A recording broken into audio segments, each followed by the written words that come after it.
నమస్తే. దేశవ్యాప్తంగా రిజర్వేషన్లకు సంబంధించినటువంటి చర్చ అయితే ఊపందుకున్నటువంటి పరిస్థితి. రిజర్వేషన్లు తీసివేస్తారనేటువంటి ఒక నినాదం, ఒక రకమైనటువంటి వాదన మాత్రం మనకు తెరపైకి వస్తున్నటువంటి పరిస్థితి. ఇక కాంగ్రెస్ పార్టీ బీజేపీ పార్టీ పైన రిజర్వేషన్లను తీసివేస్తారండి అంటే అటువంటి మాటను రాహుల్ గాంధీ అలాగే తెలంగాణ రాష్ట్ర ముఖ్యమంత్రి రేవంత్ రెడ్డి సైతం మాట్లాడుతున్నటువంటి తరుణంలో అసలు బీసీ సంఘాలు ఏమనుకుంటా ఉన్నాయి, బీసీ సంఘాలుగా ఈ రిజర్వేషన్లు తీసివేస్తున్నారనేటువంటి అంశం పైన ఎలాంటి కార్యాచరణ రూపొందించబోతున్నారు తెలుసుకునేటువంటి ప్రయత్నం చేద్దాం. మనతో పాటుగా బీసీ సంఘం జాతీయ అధ్యక్షుడు జాజుల శ్రీనివాస్ గౌడ్ ఉన్నారు. సార్ నమస్తే. చూస్తున్నారా, ఈ రిజర్వేషన్లకు సంబంధించి రాజ్యాంగాన్ని తీసివేస్తారనేటువంటి విషయంలో చాలా చర్చలు జరుగుతూ ఉన్నాయి దేశవ్యాప్తంగా కూడా. బీసీ సంఘం ఏం చేయదలుచుకుంది, ఒకవేళ రిజర్వేషన్లు తీసివేసేటువంటి ఆలోచన ఏదైనా పార్టీ చేస్తే?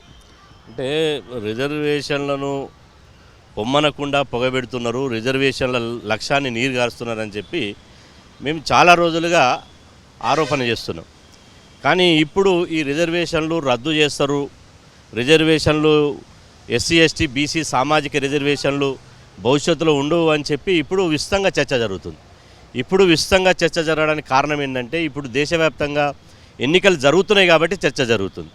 వాస్తవంగా ఒక పార్టీ కాంగ్రెస్ పార్టీ అలా దేశవ్యాప్తంగా రాహుల్ గాంధీ గారు మళ్ళీ బీజేపీ అధికారంలోకి వస్తే ఈ సామాజిక రిజర్వేషన్లను ఎత్తివేస్తారు, అదేవిధంగా డాక్టర్ బిఆర్ అంబేద్కర్ రాసినటువంటి రాజ్యాంగాన్ని రద్దు చేస్తారు అని చెప్పి ఈరోజు రాహుల్ గాంధీ గారు అదేవిధంగా ఏఐసిసి అధ్యక్షుడు మల్లికార్జున ఖర్గే గారు అనేక సభలు సమావేశాలు చెప్తూ వస్తున్నారు. ఇక ఈ మధ్యనే ఇలా ప్రధానమంత్రి నరేంద్ర మోడీ గారి నుంచి మొదలుకుంటే అమిత్ షా వరకు జేపీ నడ్డా గారి వరకు మేము రిజర్వేషన్ను ఎట్టి పరిస్థితుల్లో తీసేయము, మేము రిజర్వేషన్లను కొనసాగిస్తామని చెప్పి వీళ్ళు చెప్తున్నారు. కానీ వాస్తవం ఏంటంటే ఇందులో మాకు ఏ రాజకీయ పార్టీతో సంబంధం లేదు, ఇలా ఒకరి మీద నిందలేయాల్సినటువంటి అవసరం మాకు లేదు. కానీ ఉన్న వాస్తవాలను ప్రజలకు చెప్పాల్సినటువంటి సామాజిక బాధ్యత మా మీద ఉంది. ఈరోజు రాజ్యాంగంలో, భారత రాజ్యాంగంలో డాక్టర్ బాబాసాహెబ్ అంబేద్కర్ రిజర్వేషన్లు, సామాజిక రిజర్వేషన్లు ప్రవేశపెట్టినప్పుడు ఈ సమాజంలో ఎవరైతే కుల వివక్షత కొనసాగుతున్నదో, ఎవరైతే సామాజిక అంటరానితనానికి, సామాజిక అణచివేతకు గురవుతున్నారో, సామాజిక వెనుకబాటుతనమే ఆధారంగా ఇవాళ రిజర్వేషన్లు ఎస్సీ ఎస్టీ బీసీ రిజర్వేషన్లు ప్రవేశపెట్టారు రాజ్యాంగంలో. కానీ ఇలా దేశవ్యాప్తంగా మొదటి స్వాతంత్రం వచ్చినప్పటి నుంచి ఇప్పటి వరకు బీజేపీ ప్రభుత్వం రానంత వరకు ఈ ఎస్సీ ఎస్టీ బీసీ రిజర్వేషన్లు, సామాజిక రిజర్వేషన్ కొనసాగుతున్నాయి.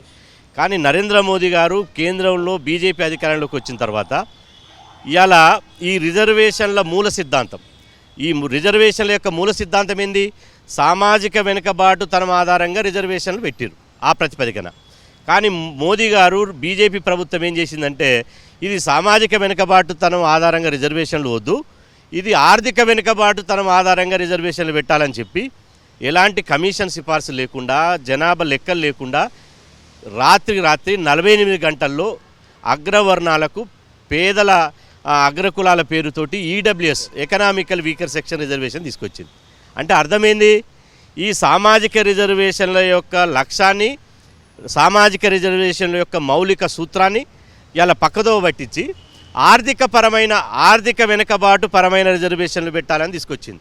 అంటే అర్థమైందంటే సామాజిక వెనుకబాటు, ఇప్పుడు సామాజిక వెనుకబాటుతనంగా వచ్చిన రిజర్వేషన్లు మా జనాభా దామాష్ ప్రకారం మేము కావాలంటున్నాం. బీసీలం, ఎస్సీ ఎస్టీలకు జనాభా ప్రకారం ఉంది, ఇవాళ బీసీలు కూడా జనాభా దామాష్ ప్రకారం రిజర్వేషన్ కావాలంటున్నాం. కానీ నరేంద్ర మోదీ గారి ప్రభుత్వం ఈ 10 సంవత్సరాల కాలంలో ఎక్కడ కూడా 1% కూడా ఈ బీసీ రిజర్వేషన్లు పెంచలే. అదే సమయంలో ఇలా ఎకనామికల్ వీకర్ సెక్షన్ పేరుతో ఈడబ్ల్యూఎస్ రిజర్వేషన్ పేరుతో 10% రిజర్వేషన్ తీసుకొచ్చింది. మరి 10% జనాభా అగ్రవర్ణాలు ఉన్నారంటే అది కూడా లేదు. వాళ్ళకి ఏమైనా కమిషన్ రికమెండేషన్ చేసిందంటే అది లేదు. అదేవిధంగా వాళ్ళకి ఏమన్నా కుల వివక్షత ఉన్నదంటే అది లేదు. సమాజంలో గౌరవం ఉన్నటువంటి వాళ్లకు, సమాజంలో అధికారాన్ని 100,000 సంవత్సరాలు పరిపాలిస్తున్నటువంటి పాలిత కులాలకు రిజర్వేషన్లు పెట్టారు.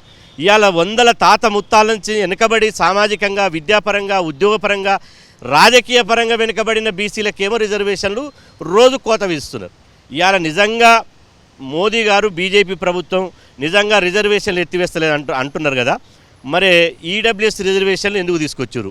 ఈడబ్ల్యూఎస్ రిజర్వేషన్లు తీసుకొచ్చి సామాజిక రిజర్వేషన్లను నీరు గారుస్తున్నారు. భవిష్యత్తులో ఇది నీరు గార్చి ఈ సామాజిక రిజర్వేషన్లు దశల వారీగా ఎత్తివేసుకుంటూ వచ్చి ఆర్థిక వెనుకబాటు పేరుతోటి రిజర్వేషన్లు పెంచుకుంటూ పోతారు. ఇప్పుడు 10% ఇచ్చారు, మళ్ళీ కొన్ని రోజులకు 20% ఇస్తారు, ఆ తర్వాత 30% ఇస్తారు, తర్వాత దీనికి మంగళం పాడతారు. ఇది అసలు యొక్క ఉద్దేశం. దీని యొక్క ఉద్దేశం మేము ఉన్న పలంగా దీని మీద అంటలేం.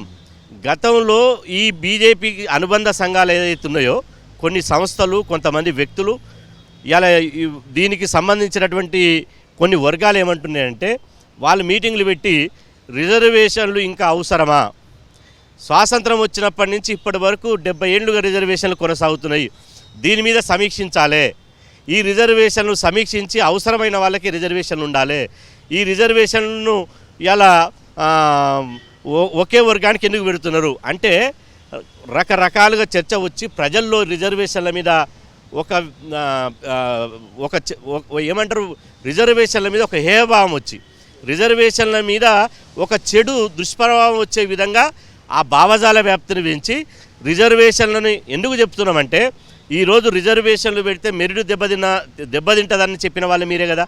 రిజర్వేషన్లు పెడితే మాకు ఓబీసీలకు విద్యా ఉద్యోగాల రిజర్వేషన్లు పెడితే ఈ ఓబీసీలకు తెలివి లేదని చెప్పి ఢిల్లీలో గాడిదల మీద ఊరేగించారు. ఓబీసీ ప్లే కార్డు గాడిద మీద పెట్టి వీళ్ళకు తెలివి లేదు, వీళ్ళకు ఇంజనీర్ అయితే బ్రిడ్జీలు కూలిపోతాయి, డాక్టర్లు అయితే మనుషులు చచ్చిపోతారు, కాబట్టి వీళ్ళకి తెలివి లేదన్నారు అని చెప్పి ఇవాళ ఢిల్లీలో మమ్మల్ని అవమానించి బీసీల తెలివిని ప్రతిభను అవహేళన చేసినటువంటి వాళ్ళు ఇవాళ మేము రిజర్వేషన్లు కొనసాగిస్తామంటే వాడు నమ్ముతాడా?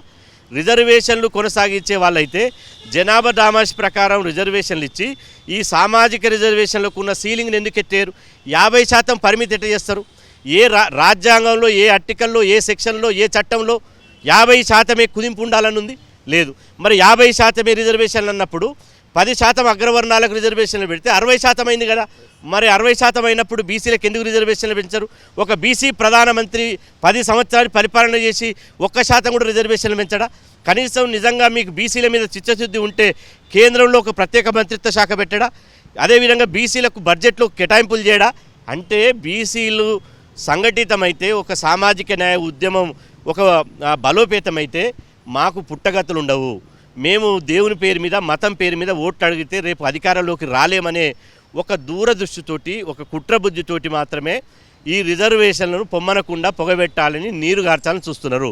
అందులో భాగంగానే ఇవాళ ఈ దేశవ్యాప్తంగా చర్చ జరుగుతున్నది.